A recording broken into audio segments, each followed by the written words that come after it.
सर्वप्रथम सबैजनामा नमस्कार। मेरो फेसबुक तथा युट्युबमा जोडिनुभएका सबैमा मिठो सम्झना पनि भन्न चाहे होइन। अनि आज चाहिँ मेरो शनिबार, मेरो छुट्टी भएको कारणले रुममा पनि कति बस्नु भनेर यसो इन्जोयको लागि समुद्रको तीरमा अथवा बिच साइडमा होइन घुम्नलाई आएको। मैले चाहिँ आज एउटा भिडियो बनाउनुको मेन कारण चाहिँ अर्कै छ, तर मैले एउटा सानो समुद्रको नजिकमा भएको र हाम्रो नेपालमा समुद्रले नछोएको भएको कारण, अनि फेरि कतिपय नेपाली दाजुभाइ दिदीबहिनी हाम्रो देशभन्दा बाहिर नगएको, उहाँलाई त समुद्र भने चाहिँ अचम्म लाग्ने कुरा होइन। त्यो भएर यसो आएको बेलामा चाहिँ देखाइहालौँ भनेर बनाएको। यसरी समुद्र चाहिँ यो टक्क लाएर समुद्रमा छाल हिँडिरहेको छ होइन। अनि आजै बेलुका भयो, मान्छेहरू टन्न अब बिस्तारै आउने होइन। यहाँ अब कतिले माछा मार्ने कारण हुन्छ, कति पौडी खेल्ने, कतिले अब आनन्द लिने, माइन्ड रूपमा मेन्टल्ली अब फ्रेस पनि हुने भयो होइन। त्यसरी आउनु भएको छ। मैले भिडियो बनाउनु कारण यी हेर्नु उनीहरू पछाडि यो चाहिँ हरियाली, जसरी यो दुबो अनि त्यसै गरी ठुल्ठुलो रुखहरू, यो खजुरीको रुख होइन। कतिपय विदेशबाट जाने बेला खजुरीको लिने चलन पनि छ होइन। यो खजुरीको रुख अनि अरेक यस्तो त धेरै रुखहरू छ होइन। यो हरियालीहरू चाहिँ बनाउनलाई को विषयमा होइन, कसरी बनाए भन्ने विषयमा मैले बनाउँदैछु। यो बनाउनलाई यहाँको सरकार र पब्लिकको धेरै ठुलो आर्थिक लगानी छ होइन। मेहनतको हिसाबले चाहिँ हाम्रो देशहरू नेपाल, भारत, पाकिस्तान, बङ्गलादेश, श्रीलङ्का जस्ता, इजिप्ट जस्ता देशहरूबाट चाहिँ मान्छेहरू आएर उनीहरूले कामदारको रूपमा काम गरेर यसरी मेहनत गरेर बनाएको छ। तर लगानी रूपमा चाहिँ सरकारको धेरै ठुलो लगानी छ। यो चाहिँ तीव्र गतिमा बनिरहेको छ सबैतिर हरियाली बनाउनलाई होइन। अनि यो हरियाली हाम्रो जस्तो देशमा चाहिँ अब प्राकृतिक रूपमा जति पनि डाँडा पाखा हरियाली हुन्छ, किनकि हामीले जे लगाइदिए पनि त्यत्तिकै फलिहाल्छ। तर यहाँ चाहिँ बालुवाको खानी भएको कारणले यहाँ सुरुमा पहिला माटो किनेर माटोहरू बिछ्याएर त्यसमा फेरि बोट बिरुवा लगाएर उम्रिँदैन, किनकि दिउँसोमा त एकदम गर्मी हुन्छ। यो त एकदम मरुभूमिको देश भएको कारणले यसमा चाहिँ बिहान र बेलुका पाइप लगाए अनुसार पानी पनि हाल्नु पर्यो, यिनीहरूलाई गोडमेल गर्नु पर्यो। पानी पनि फेरि समुद्र नजिक छ भनेर जति पनि पानी पाइन्छ भन्ने हुँदैन, किनकि यहाँ पानीको अब बोट बिरुवालाई सबैभन्दा चाहिने भने त हावापानी हो। उनीहरूले भिटामिन त्यहीबाट पाउने हो। त्यो पानी पनि स्वच्छ हुनुपर्छ, किनकि समुद्रको पानीमा चाहिँ विभिन्न खालका हरेक अब नुनिलो हुन्छ विशेष गरेर। त्यसले गर्दा बोट बिरुवालाई जति चाहिने पौष्टिक अथवा भिटामिनहरू पाउन सक्दैन। त्यसैले फेरि पानीलाई प्युरिफिकेसन गरेर फेरि लगाइन्छ होइन। प्रत्येक रुखको जरामा पाइप हुन्छ। अनि गोडमेल हरेक कुरामा लगानी लाग्यो, माटोमा लाग्यो, मेहनतको लागि अब कामदारहरू ल्याउँदाखेरि लाग्यो, अनि पानीहरूलाई अब पानी चाड्दाखेरि पानी प्युरिफिकेसन गर्दा चाहियो होइन। हरेक कुरामा चाहियो, बत्ती पनि चाहियो।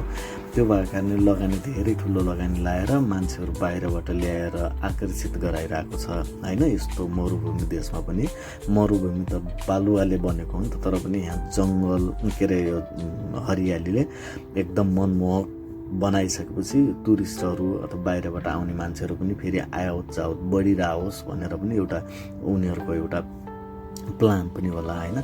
अनि यही विषयमा चाहिँ हाम्रो देशको बारेमा अलिकति जानकारी दिउँ होइन भन्नको लागि मैले भिडियो बनाएको। मेन गरेर यो पछाडि हेर्नुहोस्, यो पुरै यो ग्रिन बनाएको छ।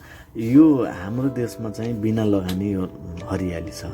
योभन्दा त कति पिसफुल, कति सुन्दर होइन हरियालीहरू छ, जुन डाँडा पाखादेखि लिएर नदीनालाहरू हरेक कुराहरूबाट बनेको देश अलरेडी अथवा प्राकृतिक रूपमै सुन्दर देशमा चाहिँ हामीले पनि केही रूपमा मेन गरेर मेरो विचारमा चाहिँ अरू शान्ति सुरक्षाको कुरा छँदैछ।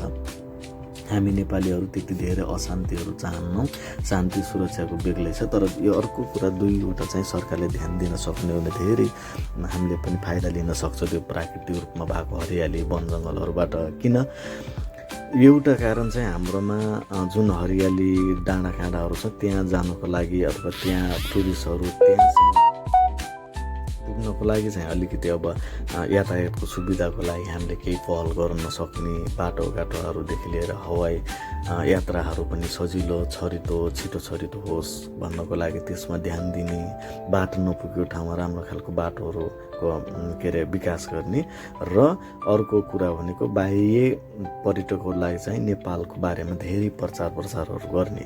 त्यति दुईवटा गर्न सक्ने हो भने प्रचार गरेर बाहिरबाट पनि ल्याउने, मान्छेहरू आउनलाई एउटा वातावरण बनाउने र देशभित्र पनि जुन ठाउँहरूमा मान्छेहरू जुन ठाउँमा जान चाहन्छन् त्यहाँको गन्तव्यसम्म पुग्नको लागि चाहिँ बाटोघाटोदेखि लिएर हरेक कुराहरूमा सेवा सुविधाहरू छिटो छरिटो मात्रै बनाउन सक्ने हो भने पनि हाम्रो देशले चाहिँ ठुलो आर्थिक लाभ लिन सक्छ होइन।